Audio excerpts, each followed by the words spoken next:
Well, Redouane, thank you for helping me with my project. You're welcome. Could you tell us a little about yourself? Oh, okay. So, so you mean professionally or like personal perspective? Personal. Okay, personal. So I'm Redouane FID. I'm based in Morocco, in Casablanca. I'm 42 years old, 42 years old, yeah. I used to work for HP, then HP, and then now Micro Focus for more than 10 years. Yeah.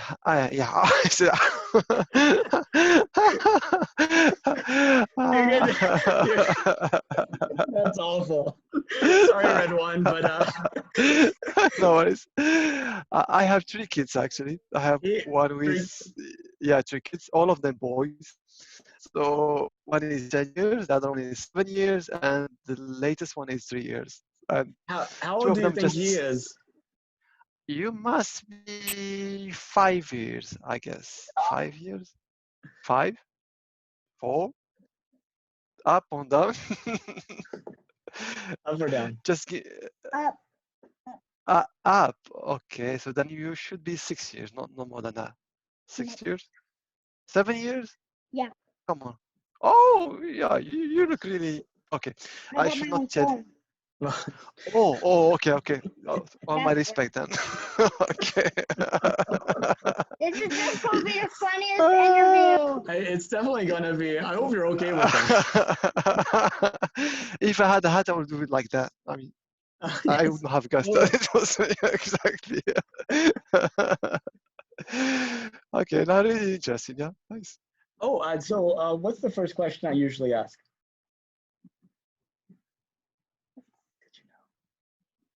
Did you know? Did you know that NASA's going to the moon in 2024? Oh, right. Anyway, did you know that NASA was going to put people on the moon in 2024? Is it NASA or is it Elon Musk who will be doing it? NASA is planning on it, but they will be contracting out with various companies. Ah, Um, okay, just okay. just last Thursday, they awarded three companies contracts to create the human lander.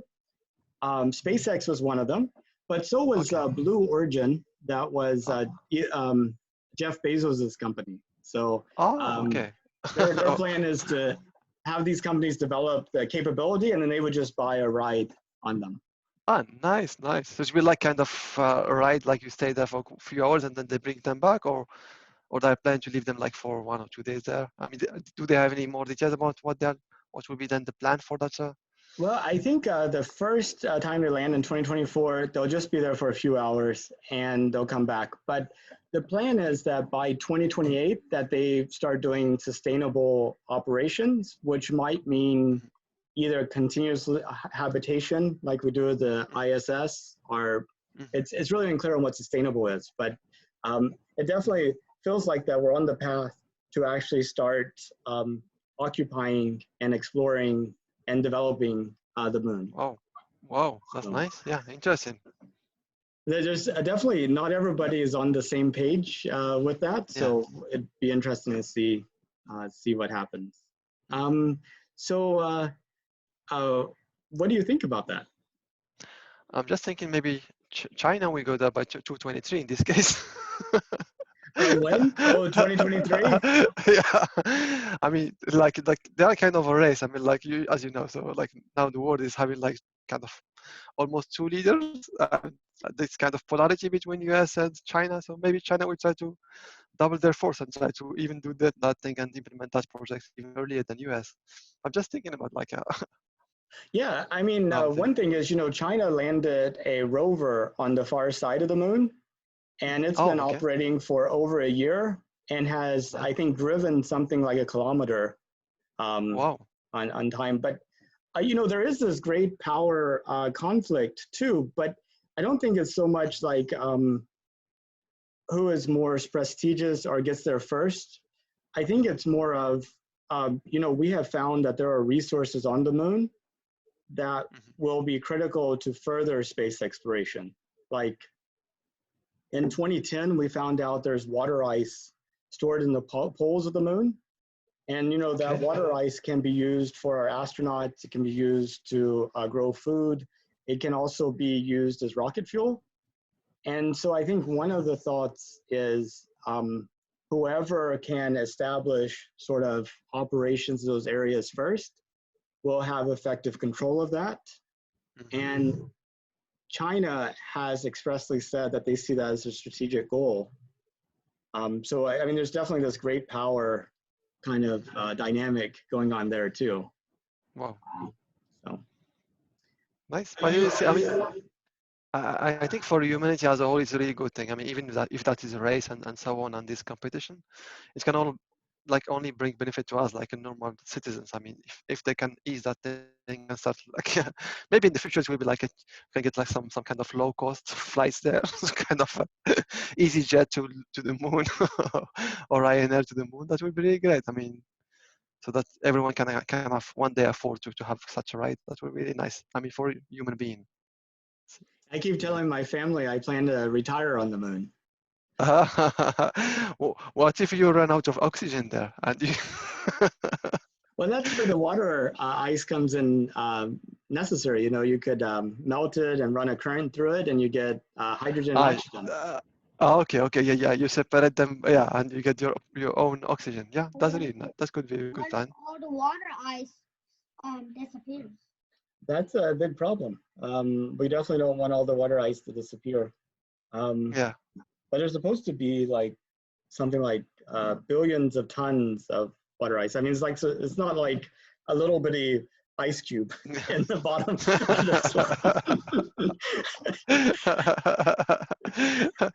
but it's an interesting question because on our planet, I mean, on Earth, we have this recycling system. So you have, I mean, yeah, you have this ice, you have all those oceans and so on, but it keeps recycling. So, like we have seen recently with this COVID-19, that finally the ozone hole now is kind of like fully kind of melted or whatever. So like it's closed now. So we don't have any more this ozone issue. I mean, this kind of thing, like our planet is really nice, and especially in the sense that it keeps regenerating itself. So not like on the moon, as he said. So you have this water ice, but what if it starts maybe being exploded like for 10, 20 years, then it's over? Do we need to go backward now, or do we need to start getting water from Earth to the moon at that time? So it's, yeah, in terms of sustainability, maybe it's not.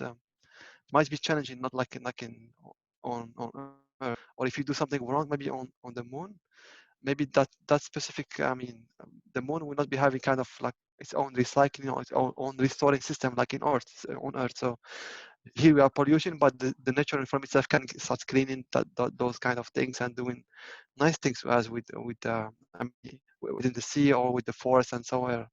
While on the moon, if you do something wrongly, maybe it will have some bad damages and bad also consequences to humanity later on. So I think they might need to carefully start inquiring that part of the world and start to wisely use those resources there and think really very, very long term before doing anything there. Yeah, that's a good point. It'd be a resource that's easily depleted and wasted if we're not careful. Yeah. So we found water ice. We don't have to bring all that water there, but we can easily do something that causes all that water to be wasted, and then we're right back where we thought we were before with a moon without water on it. Exactly. So discovered water on the surface of the moon, or is it like within? They have to dive on it to get the water, or is it? Well, you know, it's kind of interesting. If you look at the Earth, could you go get? Well, I think it may be too difficult to get that globe. But if you look at the Earth, it's like tilted, and as it goes around the sun, I don't know. There's like a glass thing in front of it, and it's like behind all sorts. I was gonna get a globe to illustrate, but the globe that I see is. Anyway, we might have disaster or a really good illustration very soon. One of the two. Stay tuned.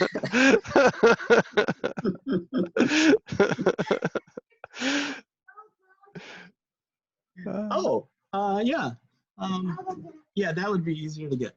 Okay. Oh, that's a huge globe. That's a whole different problem. Anyway, just to illustrate, so like the Earth is tilted on its axis quite a bit. So as it goes around the sun and it's spinning like this, one side of the Earth faces the sun, and you have like almost 6 months of daylight. And the other thing is in complete darkness, and you have 6 months of darkness. Well, the moon is only tilted 1 degree.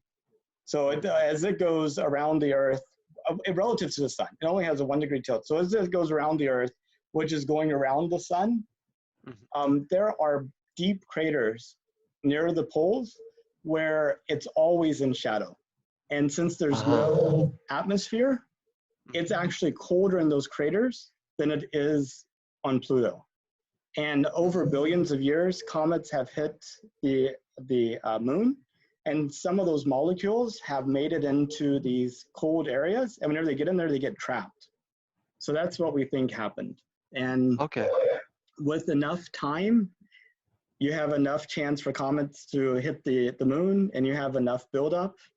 It's developed this resource. So that's kind of the thing. But like you pointed out, it is a resource that is easily squandered. And I think our first step is to verify, we've never actually taken a sample of this material.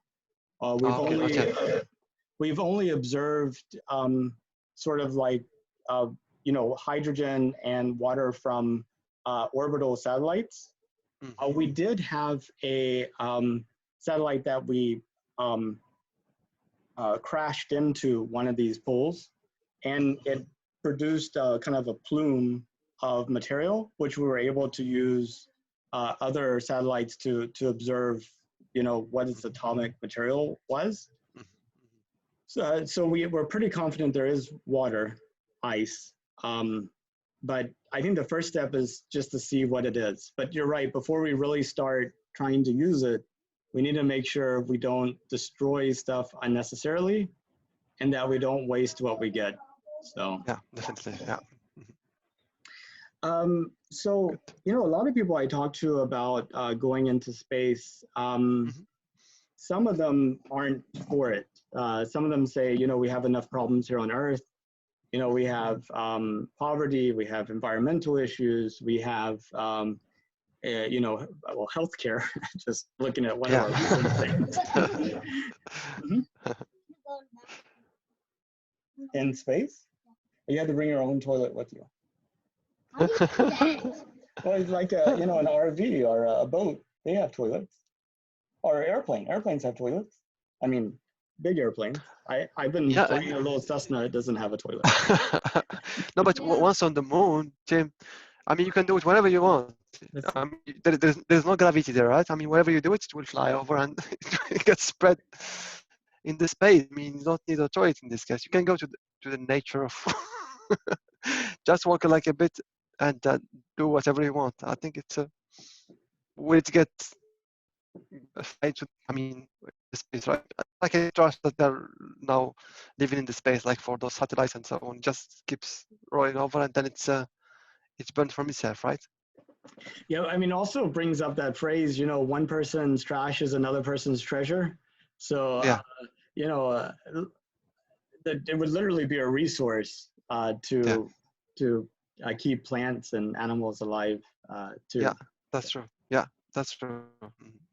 But what do you think about that? I mean, we do have a lot of problems here on Earth. How do we do this? Well, I mean, honestly, I think, I mean, when you told me about it, the first thing I thought about is that it might be like there is kind of some business behind it. Because if they're thinking of kind of commercializing or I mean, like opening the door for all the citizens or normal people to go there, there must be like some strong financial reasons behind it. So it's like a business plan. I mean, I do that, I will invest that money, and then in 5 years, it will bring me 2, 3 times, 5 times the money I was investing. That might be the reason behind this whole thing. I mean, I think about it financially speaking, it's worth it, because for a company that it will be making money. For us as humans, it will allow us to discover maybe at a cheaper cost at that time to discover other places. I mean, other parts of our universe, which is good. For me, like a normal citizen, if I would be able to go in 10 years to the moon, if I save some money aside, that would be really great. I mean, that would be, I mean, like a dream that will come true from itself. I mean, without having to do a lot of kind of sacrifices and so on. So it's a good thing for humanity. From the other side, if I think about it, I mean, if I look at what we have done with Earth and all the issues we're living in, I think the issues or problems are part of the normal life. I mean, there have been issues like, I mean, 10 centuries before. There are issues today different than the old ones. There will be issues in 10 centuries from now. I mean, different than what we have today. So it's part of the normal life. You'll be having good things, bad things, problems to solve, and so on. Otherwise, we'll get bored. So we cannot say that, okay, we should stop everything, not think about space till we get everything fixed in here. I mean, for me, it's not a good way of thinking of things. It must be maybe a matter of priorities. So find a good balance. So like if you have a good business plan where like wealthy people can put on some money and invest it in here, and so that some other people from let's say from the medium class can still pay, I mean, pay that kind of the ticket and go to the moon, that will be a good thing, win-win. So wealthy people will invest money and get a good return on investment, and the medium class will be able to still go to the moon without having to pay a big price for it. So it's a win-win situation. While I mean, they should, I mean, those wealthy people and so on, they should kind of still keep thinking about making a good balance. So you have some basic stuff in here, some basic issues that you should think of. And those wealthy people, while investing in something that should bring them money, they should still think about keeping a part of that money, maybe, I don't know, I mean, and to still start to help with the poor people on this planet. I mean, like making some big foundation, like for to bring water, for illiteracy, some for for health, like in Africa and whatever, and to bring peace in some of those countries where we don't have, I mean, the minimum peace that we need in there, and to bring some of those basic laws, I mean, to reality in some of those countries, like in the Middle East, like in Pakistan and so on, and so on. I mean, it's a balance, and to the, I mean, the organism to bring that balance should be kind of state or something like that. I mean, it should be really governed by our governance. I mean, country governance or whatever, or some kind of really high level organism that should put on place this kind of balance. Say, okay, you have how many billions of dollars you want to invest on Moon? Okay, we will allow you that, but in turn, we would like you to invest 20% of your money on this space, on that space, and so on. So this way, you not really get some fool people who will just go and bet all their billions on such a dream, and forget about the basic things on the basic issues that humanity are living now. So, like if talking about Africa, for instance, we should not forget about how many millions today that are still living from hunger. They don't have anything, I mean, to eat on a daily basis, or they are suffering from not having at least water that they can drink. I mean, such kind of things. If we find such a balance, I think it will not hurt. I mean, to still go and try to conquer, I mean, the space and the moon. But that's my thought about this big question. Well, let me try to boil it down a little bit. So the first thing you said is we're always going to have problems here. There's the nature of those problems will change from time to time. Exactly. We shouldn't use those problems as an excuse to not to expand out. And I'm not so sure that you explicitly said it, but I think you probably meant it, is that we do need to have kind of like a balanced approach of expanding out Exactly. and addressing the problems here. Exactly. Yeah. And you also mentioned that is about that it would be good to, if there was like private investment and a business plan, and that people were taking, working independently, like these companies do, like the oil and gas companies and the computer companies, to go and collect the capital from investors, to go and develop a resource, and then go and kind of sell that on the market to fund and pay back to investors, and that this would be a good way to go. Exactly. Now, the interesting thing on that last point is, in a lot of places like these oil and gas companies, they're able to kind of go and find that there's like this resource of oil, or deposit of gas, or these mining companies, and then there's kind of like a whole ecosystem of these companies. There's like some companies that do nothing but prospect, right? They're able to go and say, hey, I get to go prospect in this particular area. And if they find a resource, then they can actually file a claim against that resource. And they may not have what it takes to actually go and develop that resource, but then they could go and sell that claim to another company that could develop that resource. And so by this, you kind of have your prospectors, your miners, you know, what have you. There's one thing that really keeps this from happening with the moon or with things in space. Have you ever heard of the Outer Space Treaty? No, it's something new to me. It was a treaty that was signed right before America landed on the moon. Like, I think pretty much every country except for 2 or 3 have signed on to it. And basically it says that no country can lay claim to something off of the Earth, which basically means that nobody can own the moon, which means you can't have the same economic situation that you see with normal things. So I guess considering that, like, what would you do? I mean, I think there's a fear that you have a few countries that go and claim everything, and then the rest of the countries are left out, even though later on they develop some type of space capability. You know, how do we open up the economy and also take into account that the solar system is a resource for all of humanity? I mean, it seems like there's a struggle there.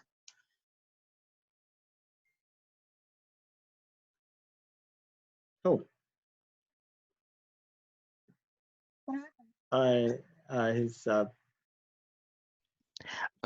So Redouane, what I was asking was, so about the Outer Space Treaty, it prevents countries from laying claim to things off of the Earth. So normally what would happen is, you know, like with Spain and Portugal, whenever Spain came to North America, they say, I claim this in the name of Queen Isabella, the Queen of Spain. And, you know, all of Americas belonged to Spain, and then Spain started, you know, splitting it up and selling it and giving people what have you. And so before the Russians or the US were able to land on the moon, they came to an agreement that regardless of who got there first, they couldn't lay claim to the moon. But even more than that, they couldn't lay claim to anything off of the Earth. Like, no country can own anything off of the Earth. And so what Nice. what that means is the same incentives that would be there for collecting all this capital and mining these things and developing these resources, that same system is broken when it comes to space. And you know, the other side of it is that you know, there's countries who don't currently have a space capability, but might develop one later. And so the thought was, maybe we need to preserve the interest of these other people so that they're not completely like blocked from space forever. And I was wondering what you thought might be a good way to resolve sort of these two competing issues of needing to be able to give an incentive for these companies to go out there and develop versus, you know, protecting the interest of all of humanity. Yeah. So I mean, the way I was thinking about it is not really about the resource that we would have there, because as you said, maybe the resource that we should, like the water you mentioned. So that water in this case belongs to all those I don't know, 200 countries or more that we have on our Earth. So, but I was thinking about the kind of incentive would be like if you set up like kind of this shuttle between Earth and the moon, where I mean, which will like a business on itself. So, and if you get, let's say, each one of the normal people to pay, I don't know, maybe $5,000 or $3,000 to get this ride, then it will be a sustainable business on itself. So, I mean, those companies should be more interested in that part of the business, and not really on the result itself. So, like, kind of, you have the shuttle business that will grant this access to the moon to most of the people. In itself, it's really a good thing, because I mean, if you build such a business and you get a good return on investment, that I mean, in my point of view, should be interesting enough. And I can compare that to the airline companies. So airline companies today they are linking the 5 continents or 6 continents of the world.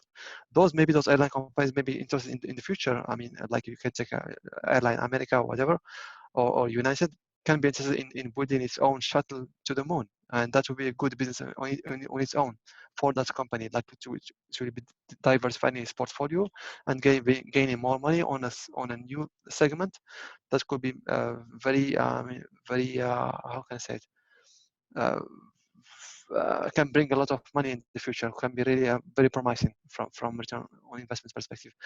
Um, that could be, I mean, for me, the compromise. But I mean, as I said, the resources themselves, I think it will be very complicated in this case unless some of those big countries would kind of succeed to get kind of, I don't know, kind of get like agreement from the poor countries or kind of delegation from the poor countries to go there and start to exploit and start bringing those resources on behalf of them, like what happened today with the oil companies. So today, for instance, in Morocco, we are exploring gas and petroleum. We have Texaco, we have other companies and Shell and so on, who will be coming in here. They have the resources, they have all the assets and so on. They will come in here and start exploring oil and gas in our land. And in turn, we make the concession for them that once they will find such a nice, let's say, potential, we will give them the concession to exploit and to pool and sell that oil or gas for 5 or 20 years or 30 years. So poor countries can decide later on in the future of such an agreement, let's say with US, with China, and so on. And that time maybe it will be raised to get such an agreement where all US alliances or allies will sign and says, I mean, let's say for instance, US will go to Puerto Rico, for instance, or to one of those poor countries, or Chile, and get them to sign that they agree to kind of delegate US to go and start exploiting that part of the world. I mean, for that specific resource on moon. And this kind of thing. So I think politically, that degree might be overcome. I mean, in the future by some kind of those means, depending on how big and how important is the potential of resources that we'll be finding out of Earth. That sounds like a good idea. So essentially, these countries that don't have spacefaring capability um, that would be able to essentially choose a champion from one country that had. So they would essentially need to align themselves to, Exactly. say, the US or Japan or China or Russia or the European Space Agency or something like that. And it's not like there's only one or two choices. There are kind of like a range of choices. So it's like, but Okay. what would be the incentive of those countries to do that? I mean, it's almost like you have to give, partition up the space um, ahead of time Mhm. and give these countries a claim. And essentially, those countries that are already spacefaring would need to buy that claim from the smaller countries or to develop it in a trust. Exactly. Yeah. And that if it would be like for the definite time, I mean, like for 5 years, 10 years, or even 20 years, I think that will be fair enough because the poor countries will get incentivized because they will get also maybe a big portion, big money from those big countries, and they can resolve their own issues meanwhile. And then maybe, we don't know, like those poor countries today, maybe in 10 years, 15 years, they will be maybe big enough so that they can also start acquiring themselves. And by the end of that concession, maybe in 15 years or 20 years, they can build their own stuff and start like taking back their own part of that of the world and start exploring from their own. So I think it might be a good win-win agreement. That's an awesome idea. I really hope we could do something productive with that because I mean, the moment you allow for people to own parts of space and that ownership is tied to developing the infrastructure to access and develop it, is when I think you really let free the free market and you really start to enable humanity to branch out. The last question I ask is, uh, if it was cheap and affordable, affordable and safe, would you have an Mhm. interest in going into space yourself? Yeah, yeah. Uh, uh, And uh, how safe does it need to be? Like 10 people go safely, 100 people, a million? Like, I think it has to. I would take the same approach as like our flight companies today, so our airplane companies today. So today, I mean, we know that an airplane can crash. I mean, but the percentage of crash is really minimal. I mean, so if it's, let's say, if they start doing like back and forth to the moon and so on, and then after a while you realize that, I mean, the cases where they had problems or they had issues is really less than, I don't know, 2% or 3%, then for me it's kind of still acceptable as a risk. I mean, even 5% would be still acceptable, and it will depend on the people at that time. So the less risk it is from that kind of statistic perspective, the better is I mean, or the more incentivized I will be to say, okay, yes, I will go there. So, and there it will depend on people. You have people who can take even more risks. So that will be then the early adopters. Those guys will maybe go first at that time. And I mean, as far as you go in the project, you will be getting people who are really, I mean, less risk prone, who will be also making the same step and say, okay, yes, now I can decide to go on into the moon and so on. Oh, and one last thing, it also depends on the age. I mean, going when we are 40, 50, or even 60, it's not like you going when the door will open if you will be 70 or 80. So it depends also on that perspective also. well, some people look at it the other way too. It's like, if you're like in your if you're like in your 20s, then you might be sacrificing 60 years. But if you're in 80, maybe you're That's only most. sacrificing 20 years. Yeah, that's true. Yeah, I mean, yeah, it depends. I mean, the older you get, I think also the more people you get, you will get tied to you. So I mean, even if it's your decision, a lot of people will chase you at that age and would like to still see you and talk to you and have you there. So you might think about it more from that perspective for them because they will lose you than from you. But if you're on your own, like you're 70, 80 years and you have no one, I mean, around you, then yeah, maybe it's a good decision. Just take it, and you will only gain at that time. You will not be losing anything. Well, I really appreciate your time, Redouane, and I appreciate your perspective. It's very illuminating. I was wondering if you had any additional comments you wanted to share before we close the call. Just was wondering about the zero G hat. Is it from the space also? Is it like that thing where they start training before going to space, right? They lose the Yeah, full gravity. so there's a company called Go Zero G, Mhm. and they have a plane that has all the seats removed out of the inside and it's padded. Oh, And okay. what they do is they do this hyperbolic flying. And Uh-huh. when they're in the free fall, you're floating just like you are in space. Um, Oh, okay. Nice, nice. and Yeah, I remember. Yeah, sorry. Go ahead. in fact, a lot of people think that the reason astronauts float is because there's no gravity in space, and this is actually not true. There is gravity in space, Mhm. but the space station is constantly falling towards the Earth, but it's moving so fast forward, it keeps falling around the Earth. And since there's Yeah. no atmosphere, it doesn't slow down. So Mhm. this Go Zero G flight is the same weightlessness that the astronauts feel. But the only difference is you Okay. only get it 30 seconds at a time because if they didn't pull up, you would Mhm. hit the Earth. It's not traveling fast enough forward to miss the Earth. So Nice, nice. You should try that once. I did actually. Myself and my two I did. sons, Oh, we went. nice. It was Oh, kind of good. nice, I nice. could send you the video. Oh, nice. Yeah, sure, sure. Is it a US-based company, or I mean, It from when did is. they take off? They actually take off from multiple places in the U.S. Luckily, since it's a plane, they get to move it around. um, uh, so sometimes they take off from Houston, sometimes from Florida, sometimes from California, sometimes Las Vegas, what have you. There is a company in Europe that Nice. does the same thing, and there's a company in Russia that does the same thing. So there's Okay. several options. Do they require like kind of some kind of you should get trained or get some medical tests before doing that, or you just go ahead and do it? No, it is basically the same type of precautions as with an amusement park ride. And it's Okay. really not that stressful at all. You feel just light and floating. So I think it's fairly low stress on you. Mm, nice. Cool.